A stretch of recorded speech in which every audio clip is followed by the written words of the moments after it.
प्यारे भाइयों, आज हम बताएंगे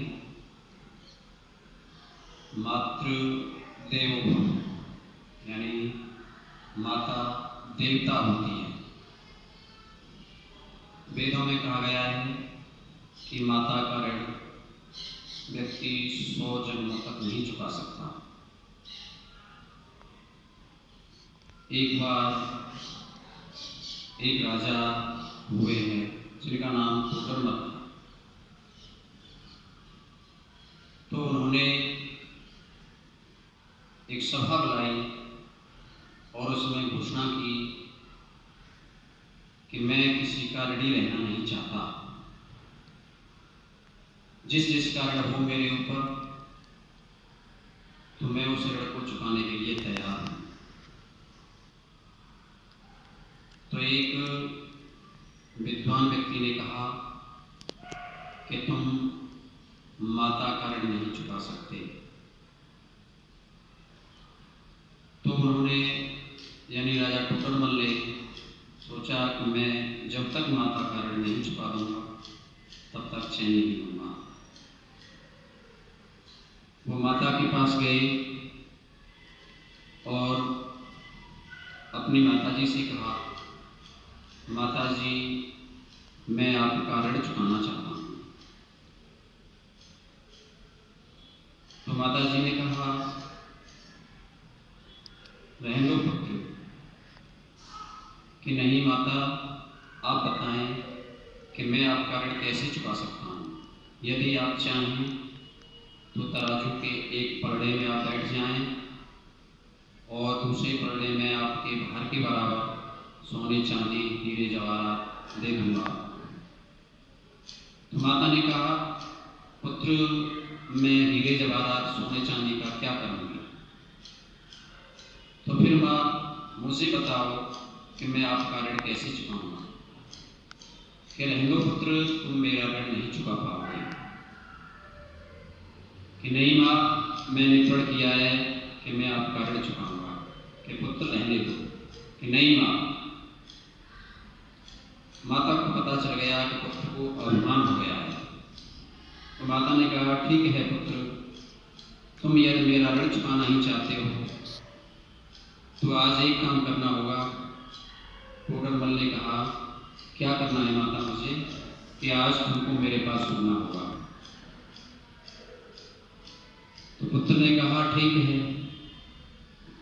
रात्रि हुई और टोडरमल माता के पास सो गए।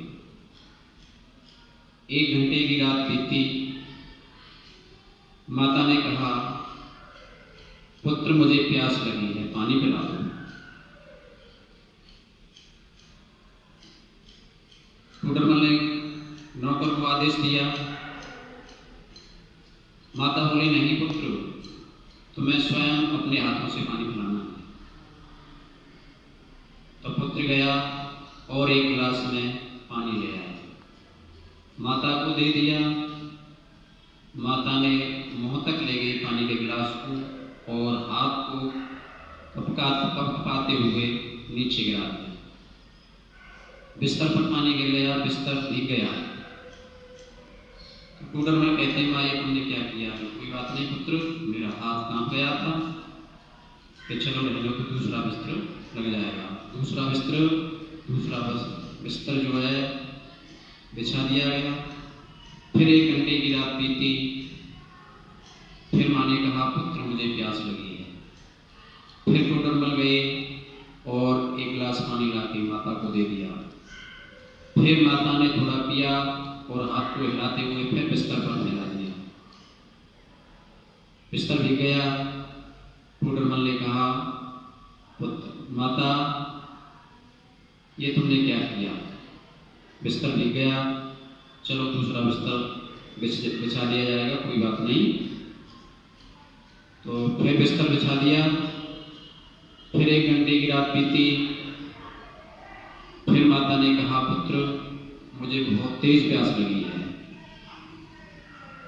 फिर टोडरमल गए और एक गिलास पानी लेकर माता को दे दिया। माता ने ऐसा ही फिर किया। फिर पानी को बिस्तर पर फैला दिया तो टुटुम्मल नाराज हो जाते हैं और कहते हैं, माता न तो तुम सोती हो और न सोने देती हो, क्या कर रही हो? और क्रोध में आ जाते हैं। तो माता कहती है, पुत्र चुका दिया तुमने मेरा ऋण। जब तुम छोटे थे तो कई बार पेशाब कर जाते थे, तुमको सूखे में सुलाती थी, मैं स्वयं गीले में सोती थी। और अगर तुम अपने जन्म के बारे में जानोगे तो सुनिए। एक ज्योतिषी ने मुझे बताया कि यदि तुम रात्रि के पहले पहर में जन्म दोगी तो वो साधारण व्यक्ति बनेगा, दूसरे पहर में जन्म दोगी तो वो राजा का एक मंत्री बनेगा, और अगर तीसरे पहर में जन्म दोगी तो वो राजा बनेगा, और अगर चौथे पहर में जन्म दोगी तो महाराजा बनेगा। जब मुझे प्रसव पीड़ा शुरू हुई तो मैंने पहले पहर को बताया, दूसरे पहर में बहुत ज़्यादा पीड़ा हुई, लेकिन उसको मैंने सहा, ऊपर को पैर किए और बड़े कष्टों के साथ दूसरे पहर को बताया। तीसरा पहर आया, मुझ पर रहा नहीं गया, कष्ट सहा नहीं गया, तब पुत्र तुमको तीसरे पहर में जन्म दिया, तब तुम राजा बने हो। जब ये बात टोडरमल ने सुनी तो उनका जो अभिमान था वो नष्ट हो गया और माता के पैरों में गिर पड़े। कहते हैं, माँ मुझे क्षमा कर दो, मुझे अभिमान हो गया था राजा होने का। तो प्यारे भाइयों, माता का ऋण कभी चुका नहीं सकते। 100 जन्मों का व्यक्ति माता का ऋण नहीं चुका सकता। अगर माता का ऋण चुकाने का बस यही एक तरीका है कि माता कभी दुखी न हो, उसकी सेवा करें और जैसा संभव हो उनको सुख सुविधा दें। बहुत बहुत धन्यवाद। आशा है कि आपको हमारा वीडियो अच्छा लगा होगा। हमारे वीडियो को सब्सक्राइब करें, लाइक करें, शेयर करें, जिससे दूसरों का जीवन भी अच्छा बने।